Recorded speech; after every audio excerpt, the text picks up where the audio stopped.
तर ठाकरे गटाच्या सुषमा अंधारे देखील आपल्या सोबत जोडल्या गेलेल्या आहेत। सुषमा अंधारे, पी मार्क्सचा हा एक्झिट पोल आपण पाहिला, यामध्ये सगळ्यात जास्त सत्ता स्थापनेचे चान्सेस आहेत ते महायुतीला।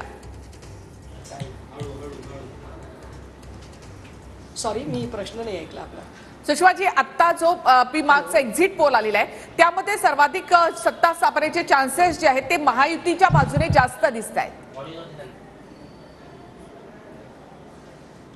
ताई, मला असं वाटतं की मतदारांनी मतदारांचे काम केलेलं आहे आणि निकाल यायला अजून 3 दिवस वेळ आहे।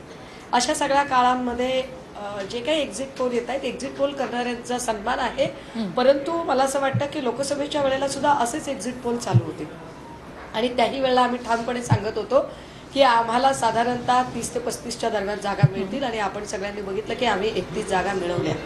मला असं वाटतं की मी एसीत बसून बोलत नाही, मी फील्डमध्ये काम करणारी कार्यकर्ती आहे।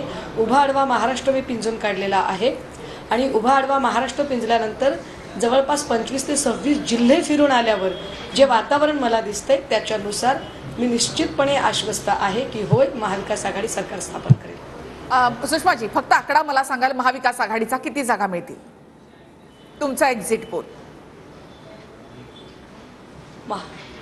माझ्या एक्झिट पोलनुसार महाविकास आघाडी ही आरामात 157 ते 165 पर्यंत जायला हवी। जी, नक्कीच नक्कीच। नरेश मस्के सर, मी तुमच्याकडे येतो। सर्वात प्रथम पी मार्क्सचा हा एक्झिट पोल आपण पाहतोय, तर नरेश मस्के सर हे देखील आपल्यासोबत जोडले गेलेले नाहीयेत, ते पुन्हा एकदा त्यांच्याकडे जाण्याचा प्रयत्न आपण